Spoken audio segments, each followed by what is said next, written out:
Amém? Acharam Gênesis 37? Amém. Então vamos estar lendo. Habitou Jacó na terra das peregrinações de seu pai, na terra de Canaã. Essa é a história de Jacó. Tendo José 17 anos, apacentava os rebanhos com seus irmãos, sendo ainda jovem. Acompanhava os filhos de Bila, os filhos de Zilpa, mulheres de seu pai, e trazia má notícia de seus irmãos ao seu pai.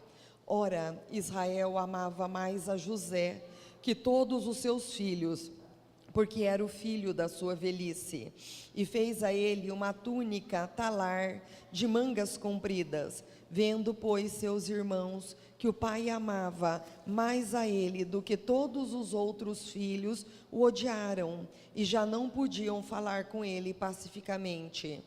Teve José um sonho e relatou aos seus irmãos, e por isso o odiavam ainda mais, pois lhe disse: rogo-vos, ouvi o sonho que eu tive.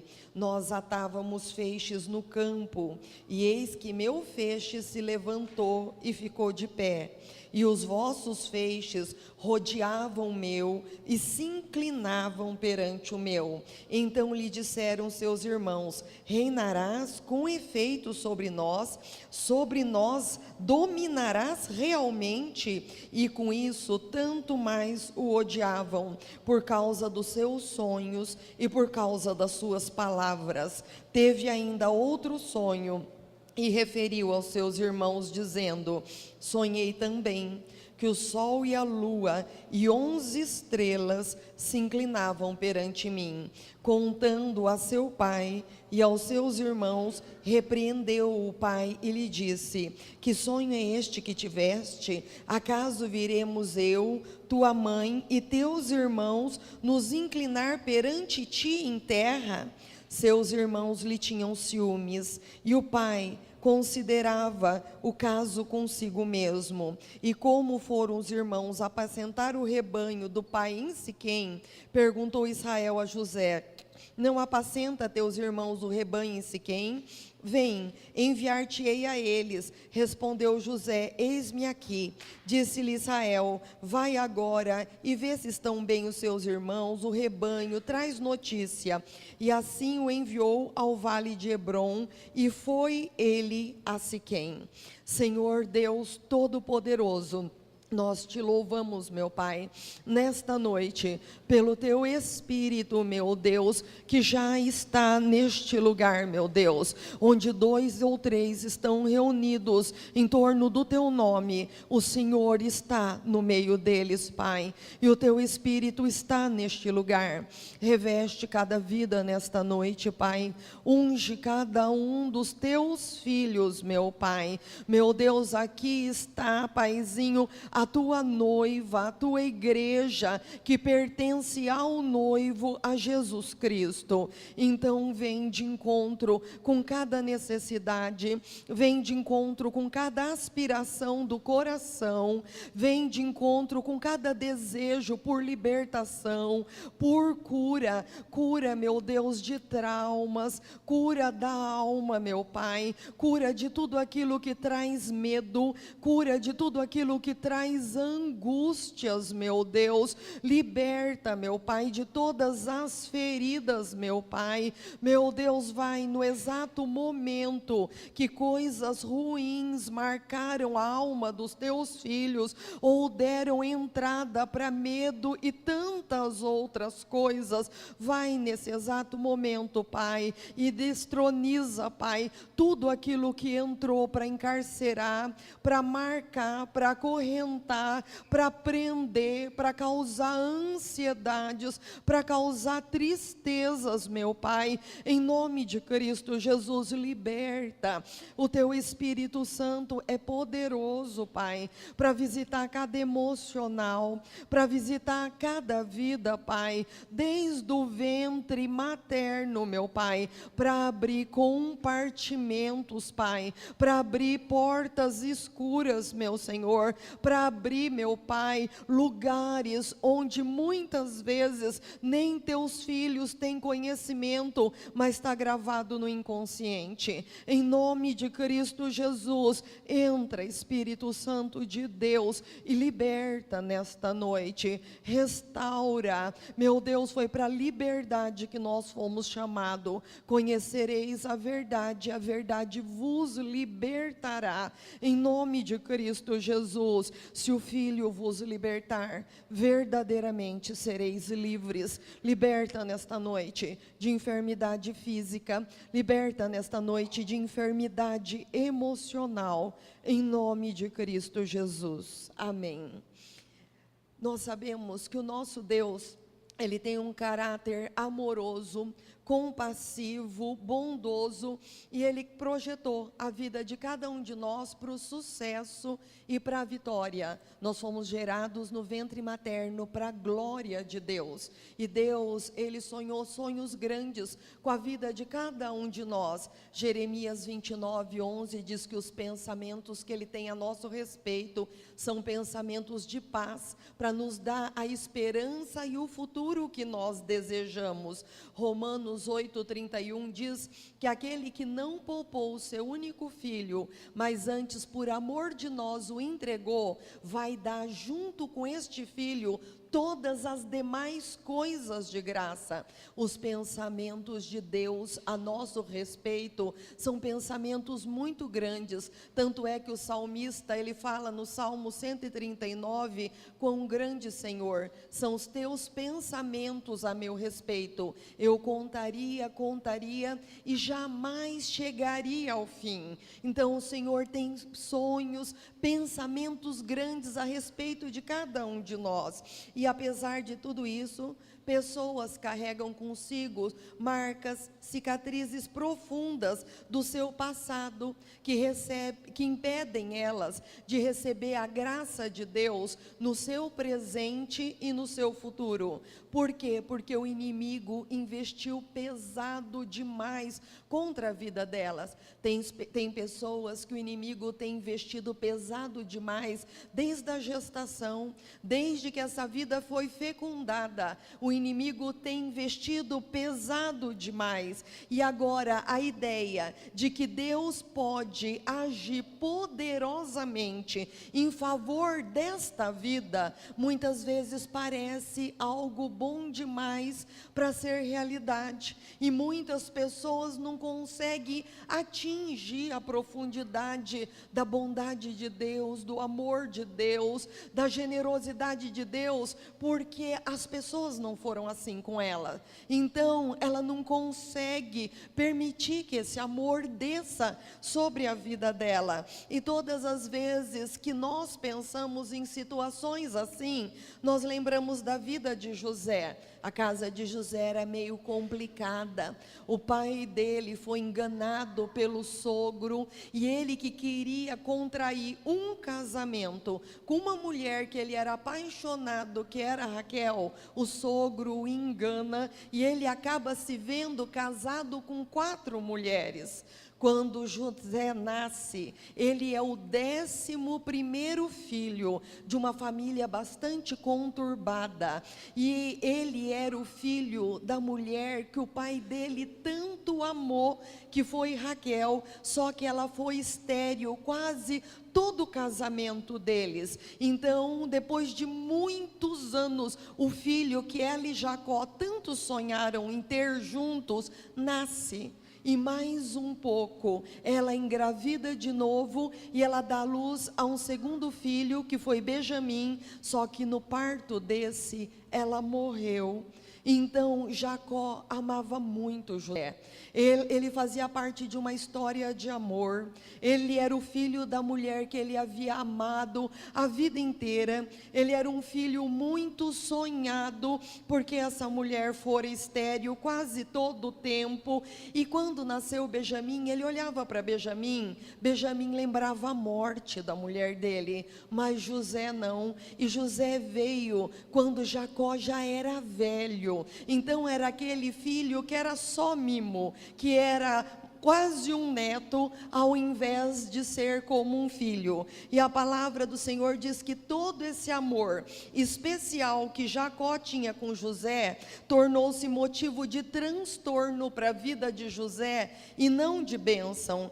A túnica colorida que o pai fez para José, e como prova do amor dele, tornou José um rapaz marcado para morrer. Quanto mais o pai fazia pela vida dele, mais os irmãos dele o odiavam. E Deus começou a dar para José visão dos sonhos que havia sonhado com ele desde que o havia projetado. Sonhos de governo, sonhos de domínio, sonhos de autoridade. Os mesmos sonhos que Deus sonhou com a nossa vida, porque o nosso Deus não é um Deus de acepção de pessoas. Da mesma forma que Deus sonhou com governo, com domínio, com autoridade na vida de José, Deus também sonhou desta mesma forma com a tua vida.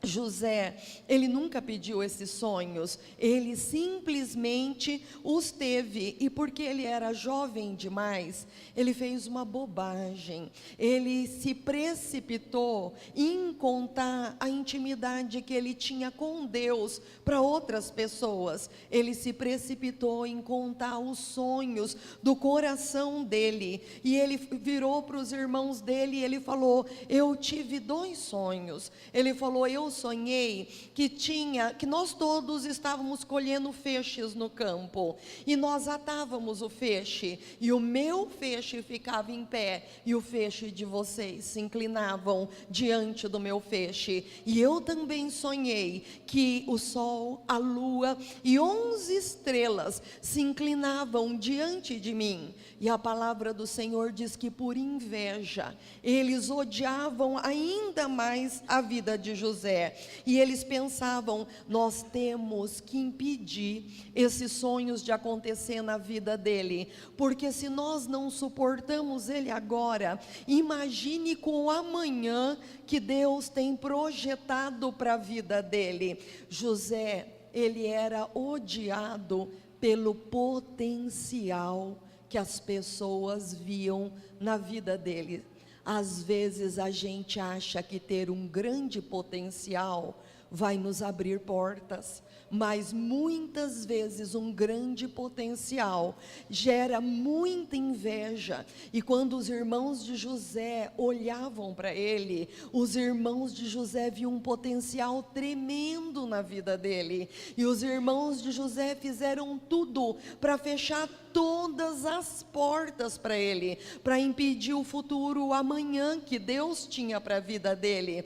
A palavra do Senhor diz que quando nós estamos sendo muito perseguidos, é por causa do Espírito da glória de Deus que repousa sobre a nossa vida. Por isso o inferno nos persegue, por isso muitas vezes o inferno se levanta na vida de pessoas que, por não conhecerem a sua identidade, têm ciúmes da vida de outras pessoas que têm revelação desta identidade. Elas se sentem afetadas pelo potencial que elas veem na vida das outras pessoas, porque elas não conseguem ver que elas também são grandes diante de Deus, e que Deus também sonhou sonhos maravilhosos com a vida delas. E todos nós passamos por momentos difíceis. Tem pessoas que passam na sua gestação, outros no seu nascimento, outros na adolescência, juventude, outros na sua maturidade. Muitas pessoas são machucadas, rejeitadas, abandonadas. Os irmãos de José não viram nada de bom na vida dele, e a palavra do Senhor mostra que eles nunca transmitiram para ele nenhuma palavra educada, nem de amor, nem de incentivo, nem de compreensão. Muito pelo contrário, era só zombaria. Olha o queridinho do papai, olha o filhinho do papai. Todas as palavras deles vinham carregadas de desprezo, cada olhar tinha desprezo. Provérbios 27:4 diz: cruel é o furor, impetuosa é a ira, mas quem pode suportar a inveja? A palavra do Senhor diz que a inveja é uma coisa muito séria. Diz, esse provérbio diz que é uma carga extremamente pesada. Infelizmente, sentimentos de pessoas que se deixam dominar pelo inimigo tem muito peso na vida de outras pessoas, a quem elas lançam olhar de destruição e lançam tantas coisas tão ruins, sentimentos, palavras, sabe, muitas vezes abre a porta do inferno sobre a vida de uma pessoa, porque dá lugar à inveja no seu coração. Então a palavra fala: cruel é o furor, impetuosa é a ira, mas quem pode resistir à inveja? Por inveja Caim matou Abel, e por inveja os irmãos de José também deliberaram em matar José, em matar os sonhos dele. E quando Satanás trabalha com ódio, com ciúmes, com inveja, é só Deus que pode salvar. E a pedido do pai, José vai para o campo para ver como é que estava o trabalho dos irmãos, como é que estava o rebanho de ovelhas, e diz que dentro de segundos os irmãos o agarraram, arrancaram a túnica, símbolo do amor do pai na vida dele, e numa luta desleal de 10 irmãos mais velhos contra um rapaz de 17 anos, eles o agarraram, subjugaram, houve luta corporal e a maioria deles votou por matar José imediatamente. Então começa a ver a intervenção do Senhor. Rubem, o irmão mais velho, falou: não vamos matá-lo agora, vamos lançá-lo numa cisterna. E ele foi atirado num buraco profundo, lamacento, estava com os seus olhos arregalados, o coração disparado, e ele tinha uma sensação de morte o tempo todo. Então você pode imaginar todo o registro no emocional daquele jovem. Ali ficou registrado medo, desespero, desamparo, ouvindo a trama, sabe, dos passos seguintes dos irmãos dele. Friamente, os irmãos dele sentaram para almoçar, quando de repente passou uma caravana de ismaelitas e de medianitas que estavam indo para o Egito. E aí os irmãos deles conversaram entre si: vamos vender a vida dele, assim ele vai nos render ainda algum dinheiro. E ele foi vendido como uma mercadoria vil por 20 moedas de prata. José, ele era um símbolo de Jesus Cristo, porque nós sabemos que também Cristo foi vendido por Judas por 30 moedas de prata. José não podia acreditar que tudo aquilo estava acontecendo. Ele não ia mais ver a casa do pai dele, ele não ia mais ver a face do pai dele, ele não tinha direito à despedida. Estranhos tomaram a vida dele como se ele fosse um objeto, e ele não imaginava quanta mentira e quanta hipocrisia tinha à volta dele. Os irmãos dele molharam a túnica dele no sangue de um animal, chegaram em casa e falaram para o pai que um animal tinha devorado ele, e pior, sentaram junto com o pai e choraram a morte dele por diversos dias. Que família abençoada José tinha. A Bíblia diz em Gênesis 39:2 que o Senhor estava com José.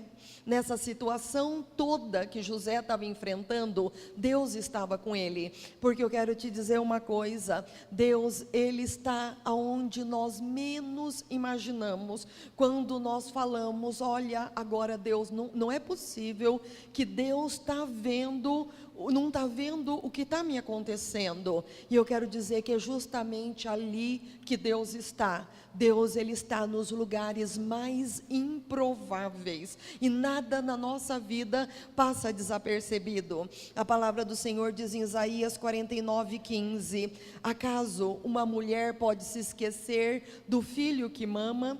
Pode se esquecer do filho do seu ventre? Ele falou: todavia, ainda que ela se esqueça do filho do seu ventre, eu jamais me esquecerei de ti, porque eu tenho o teu nome gravado na minha mão, e a toda hora eu vejo os teus muros caídos, a toda hora eu vejo as áreas da tua vida que está precisando ser reconstruída.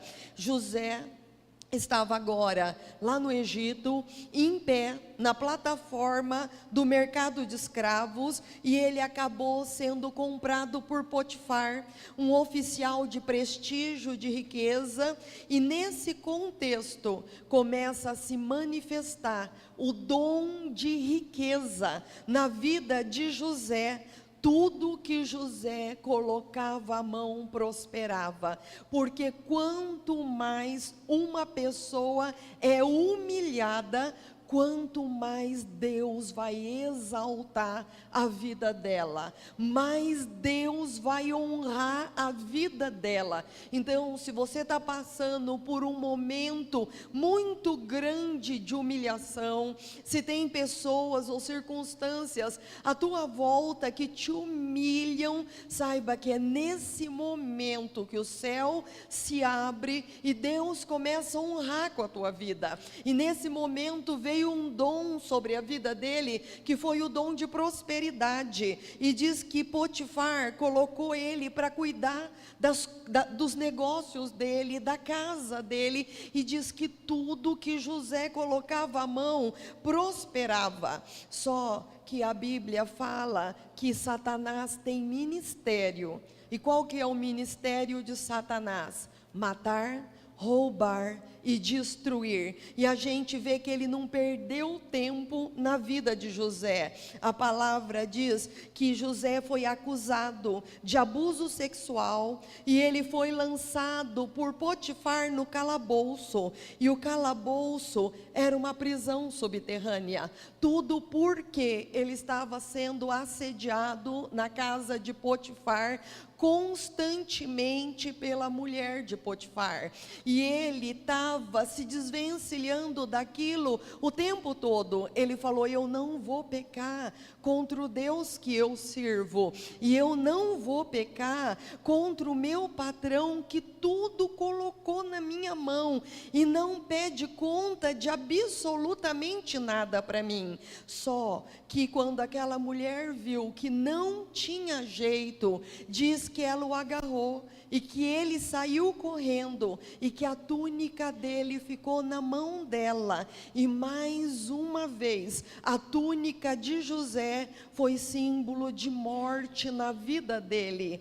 Diz que quando aquele homem chegou, ela mostrou a túnica que estava na mão dela, e diz que aquele homem se enfureceu extraordinariamente, e José, sem poder falar absolutamente nada para se defender, foi lançado num calabouço. E o que era um calabouço? Era uma prisão embaixo da terra, embaixo do palácio. Era um lugar na terra, era um lugar úmido, era um lugar fétido. Ali a pessoa era colocada para durar no máximo 2 anos. Ela era muito mal alimentada, e quando a alimentação chegava, era uma lavagem. Lá não tinha luz nenhuma, e lá, sabe, havia água, ali tinha muitos animais perniciosos, tinha rato, tinha tudo que depunha contra a saúde de uma pessoa. Ali as pessoas pegavam pneumonia, infecções, morriam de uma forma terrível em muito pouco tempo. Mas a palavra do Senhor diz que Deus era com José naquela prisão, sabe? E José, ele não conseguia entender tudo aquilo que estava acontecendo na vida dele, porque tudo conspirava contra a promessa, porque tudo conspirava contra os sonhos dele. Ele tinha sonhos tão grandes, mas ele só conseguiu atrair na vida dele só ódio, inveja, traição, calúnia, perseguições. Ele pensava: meu Deus, como uma pessoa que tem sonhos tão grandes só atrai isso na vida? Só atrai calúnia, só atrai inveja, só atrai perseguição, sabe? Só atrai tudo de ruim. Deus estava esvaziando a vida de José. Por quê? Porque a palavra de Deus diz que Deus, Ele só enche vasos vazios. E o Salmo 105:19 diz que a palavra de Deus estava sendo provada na vida de José. Salmo 105:19 diz: José, ele foi vendido como escravo, cujos pés apertaram com grilhões, a quem puseram a ferros, até cumprir-se a profecia a respeito dele e tê-lo provado a palavra do Senhor. Às vezes você acha que o que você passa é difícil, e às vezes você acha que por causa das dificuldades que você enfrenta, você acredita que Deus não tem nada na tua vida. Eu quero falar uma coisa para você. Pensa na situação de José, quando ele está naquela plataforma de escravos, para ser vendido como escravo. A palavra diz que ele foi posto a ferros, e diz que nos pés dele tinha grilhões. Quando ele estava naquela prisão subterrânea por muito tempo, naquela masmorra por muito tempo, ele também ficou, sabe, preso com ferros, além do lugar ser torturante, quente, sabe, escuro, um lugar, sabe, fétido. Além de tudo, também era preso a ferros, também era colocado grilhões na vida dele. Então, se você tem notado ataduras na tua vida, se você tem notado correntes na tua vida, se você fala: parece que a minha vida é algemada, parece que tem coisas que prendem a minha vida, não pode ser que Deus tem um futuro glorioso para a minha vida, não pode ser que Deus tem sonhos grandes para a minha vida, todas as portas se fecham para mim. Quando eu acho que alguma coisa é para mim,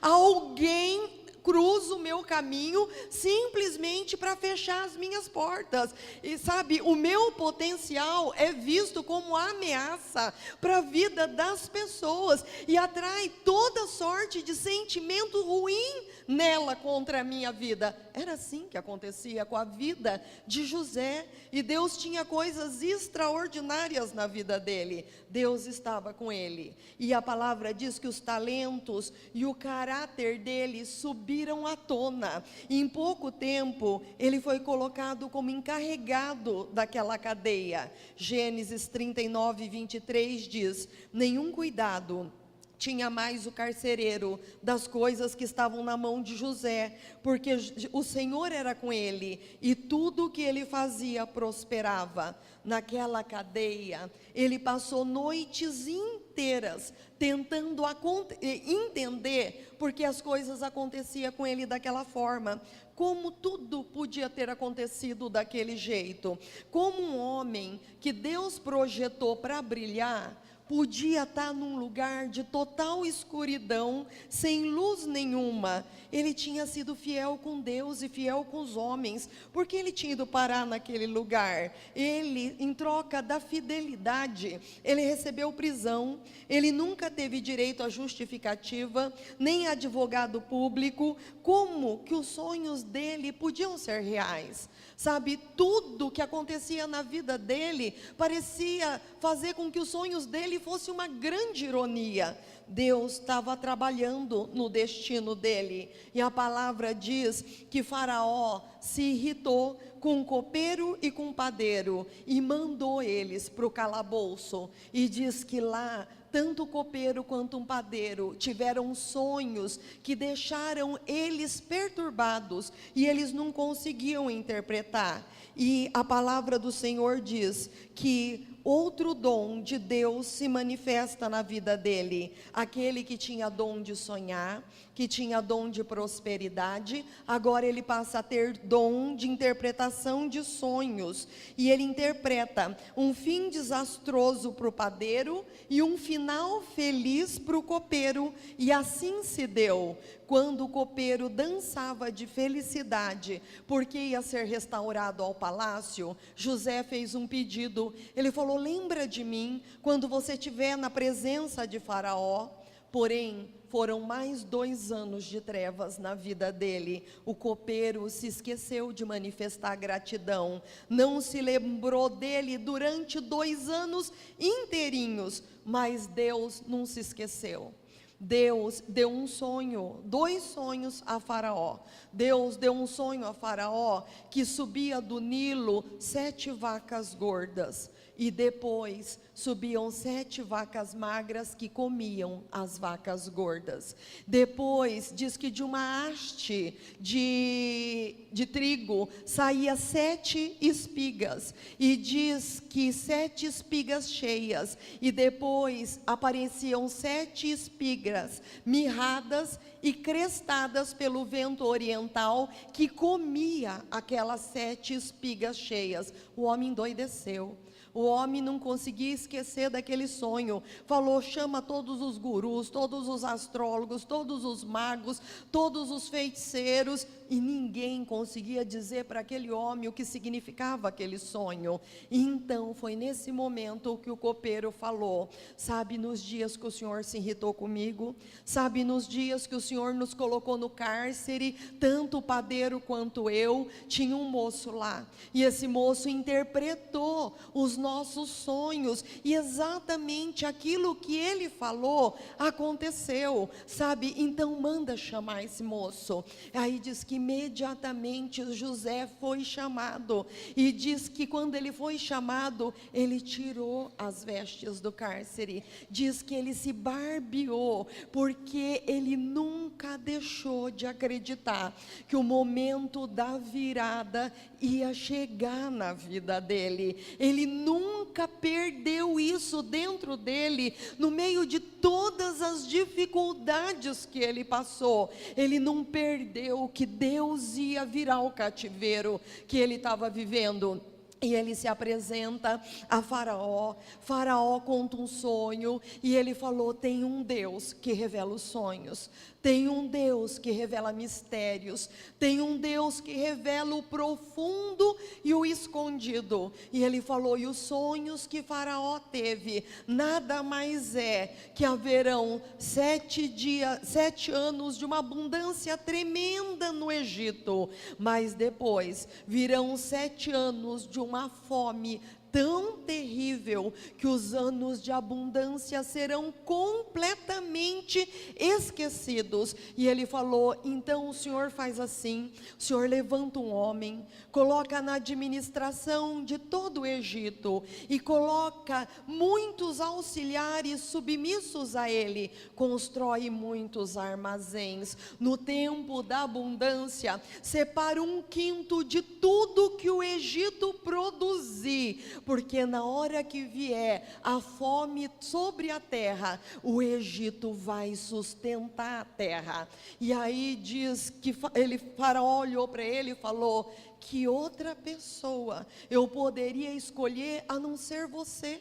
Porque naquele momento se manifestou outro dom na vida dele, que foi o dom de sabedoria. Ele não só interpretou o sonho, como ele falou para Faraó como o Faraó ia administrar as situações que aconteceriam. E Faraó falou: não tem ninguém com tanta sabedoria quanto você, não tem ninguém com tanta inteligência, não tem ninguém que tenha um espírito excelente excelente como você tem. Você é cheio do Espírito Santo de Deus, e é você que vai estar na administração de todas as coisas. Aí Faraó falou para os servos dele: coloca ele no meu carro e passeia por todo o Egito com ele, e declara no Egito inteirinho que quando ele passar, o Egito inteiro vai se prostrar diante dele. Coloca anel, o meu anel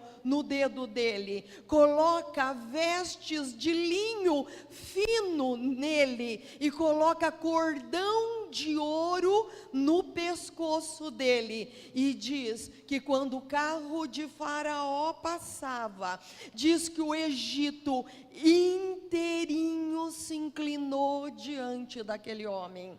Eu estava estudando essa palavra e eu comecei a olhar essa cena na minha mente e comecei a imaginar. Você lembra quando ele falou para o pai dele? Ele falou: pai, eu sonhei que o sol, a lua e 11 estrelas vão se curvar diante de mim. Ele falou: que isso, meu filho? Você está falando que eu, tua mãe e os teus irmãos? Mas quando eu vi essa cena na minha mente, sabe o que Deus falou? O Senhor falou assim: ninguém imagina. Quando tem um sonho, ninguém imagina a grandeza do que eu vou fazer. Porque José, em nenhum dos sonhos dele, ele tinha visto que o Egito inteirinho ia se curvar diante dele. Eu quero te dizer, nem olhos viram, nem ouvidos ouviram, jamais penetrou no coração humano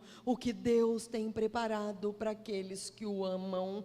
Ame ao Senhor, seja o momento que você estiver passando, seja a fase que você estiver passando, seja o que foi que marcou a tua vida, como tantos traumas marcaram a vida de José.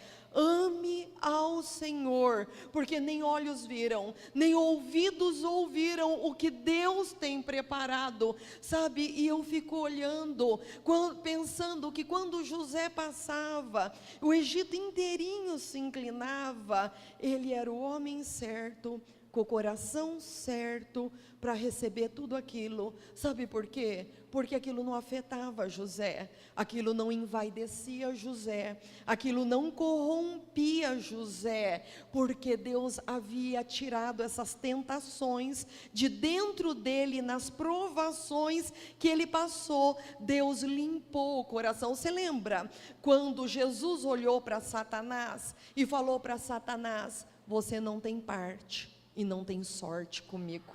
Por quê?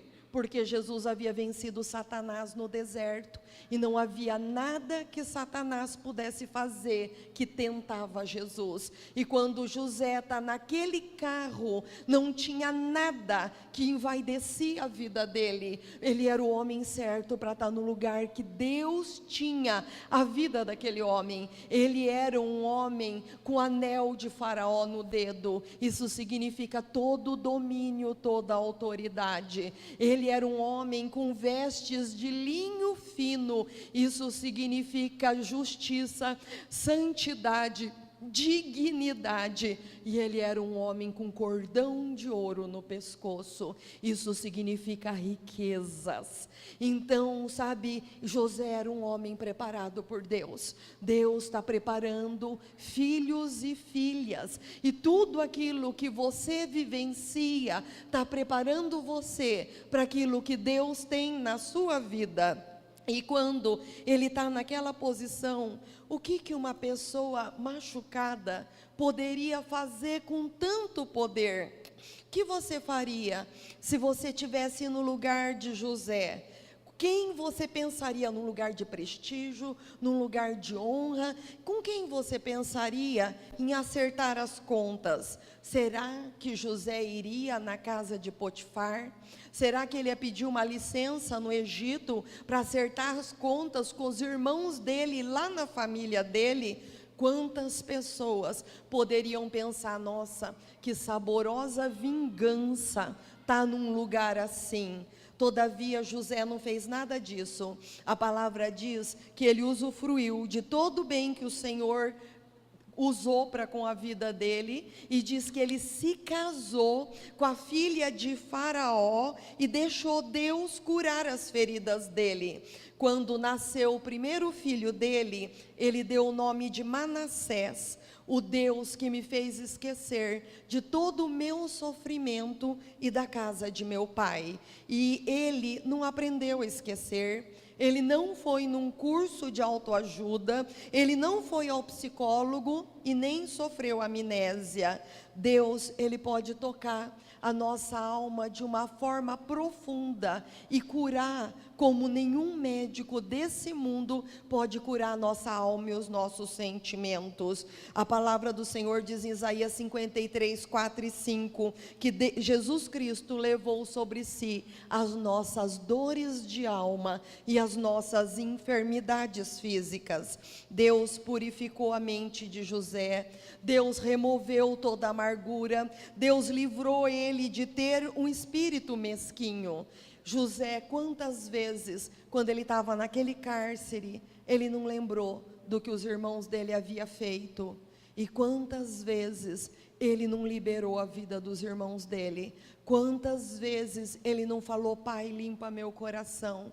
Quantas vezes ele não falou: Pai, eu autorizo a vida dos meus irmãos para prosperar? Sabe, ele orou pelos irmãos dele, e a gente vê que José poderia ter dado qualquer outro nome para o primeiro filho dele, que retratasse a bênção que ele havia recebido. O filho dele poderia chamar colheita, poderia chamar ouro, poderia chamar abundância, sucesso, mas não, ele ressaltou a bênção mais significativa, sem a qual as outras não teriam valor nenhum. Ele falou: meu filho vai chamar Manassés, o Deus que me fez esquecer do sofrimento. E quando nasceu o segundo filho, ele chamou de Efraim, o Deus que me fez prosperar, frutificar na terra que eu tenho sofrido.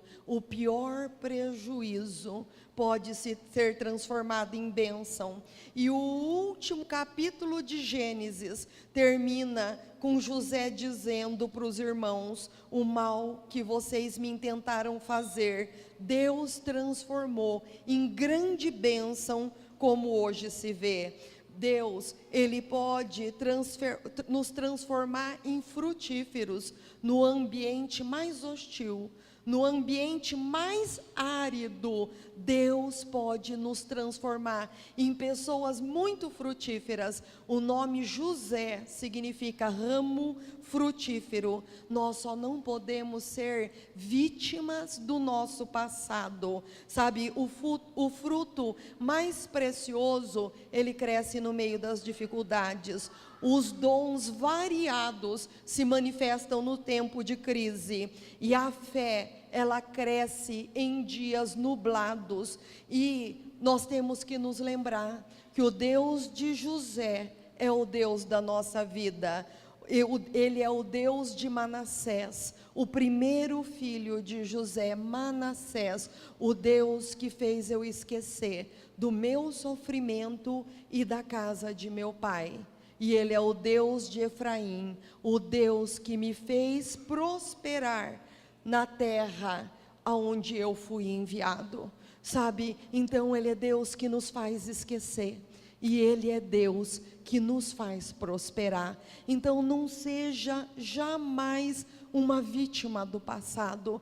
Tome posse desse caráter de Deus na tua vida, Deus de Manassés e Deus de Efraim, o Deus, sabe, que faz esquecer os sofrimentos, o Deus que faz o que psicólogo nenhum faz, o Deus que faz o que psiquiatra nenhum faz, o Deus que faz o que remédio nenhum faz. É o Deus que nós servimos. Se nós podemos abrir nossa alma para Ele, se nós podemos pedir para Ele entrar no nosso coração, se nós podemos pedir para Ele abrir os compartimentos escuros da nossa vida, se nós podemos pedir para tirar toda a agressividade que foi gerado na nossa vida por momentos ruins que muitas vezes nós tenhamos passado, se nós podemos dizer: Senhor, tira a ira, tira o ódio, tira o ressentimento, tira os sentimentos de vingança.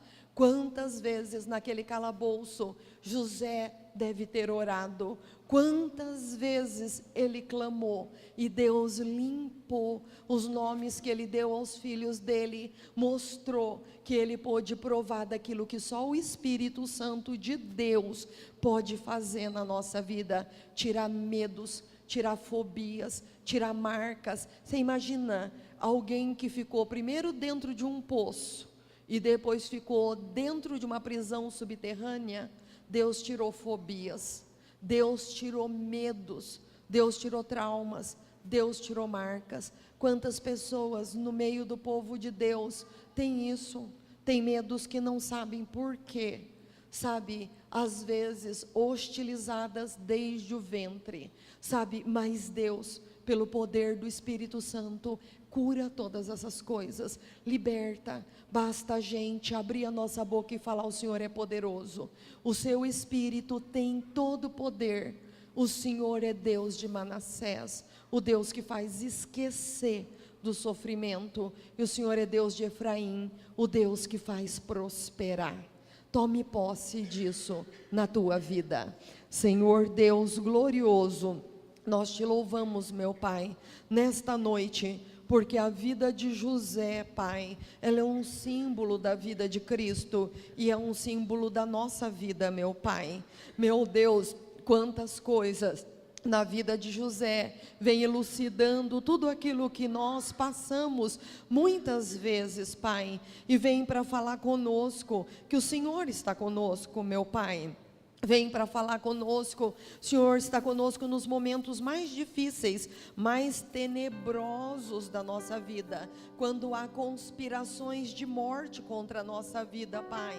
Meu Deus, quantas vezes nós sentimos um terror, Pai, quantas vezes nós podemos sentir que o inferno está conspirando, Pai, quantas pessoas acordam sobressaltadas, sem saber o que é que está acontecendo, mas uma angústia, um pavor, uma sensação de morte, mostrando que tem o império das trevas que luta com o Espírito da glória de Deus que está sobre a vida dela, que luta contra os sonhos de Deus que está sobre a vida dela, meu Deus. Mas a tua palavra na vida de José, bem como na vida, Paizinho, de Jó, mostra que bem sei que tudo podes, meu amado, e nenhum dos teus planos vão ser frustrados, nenhum dos planos vão ser frustrados por causa das trevas, nem por causa do homem, nem por causa das marcas na nossa vida, no nosso emocional, nos nossos sentimentos, na nossa alma, nas nossas memórias, no nosso inconsciente, meu Deus. Paizinho, nada vai impedir os sonhos de Deus, nada vai impedir os planos de Deus, meu Pai, em nome de Cristo Jesus, porque da mesma forma que fala, porque o Senhor era com José, o Senhor é com a tua vida, o Senhor é com a tua vida para te exaltar, o Senhor é com a tua vida para fazer valer cada promessa, cada tio, pingo e vírgula da palavra dele na tua vida. E o Senhor é poderoso quando tudo parecer impossível. Lá na plataforma do mercado, preso com correntes, sendo investigado como um animal investigado, pelos seus dentes, pelos seus músculos, para ser vendido como escravo, lá dentro daquela prisão, tudo parecia ser tão impossível, mas a luz de Deus veio o momento de ser colocado na carruagem, veio o momento de ser levado pelo Egito todo, veio o momento onde se dobrou o Egito, onde se dobraram todos os seus irmãos, veio o momento do anel no dedo, veio o momento das vestes de linho fino, e veio o momento do cordão de ouro no pescoço. Vem os momentos de bênção, vem os momentos de prosperidade, vem os momentos de luz, vem os momentos para fazer sobressair que tudo aquilo que foi passado não foi perdido, mas foi para alcançar um objetivo maior. Não foram vocês que me venderam para o Egito, ele falou para os irmãos, foi o Senhor que me trouxe para cá, para a preservação da vida. Foi para a preservação da vida que eu cheguei até aqui. Meu Deus, em nome de Cristo Jesus, é o que o Senhor tem, Pai, toda esta bênção e toda a prosperidade para aqueles que têm indagado, para aqueles que têm muitos porquês na sua alma. O Senhor tem muita bênção, o Senhor tem muita prosperidade. Em nome de Cristo Jesus, nós te louvamos e te agradecemos. Em nome de Jesus.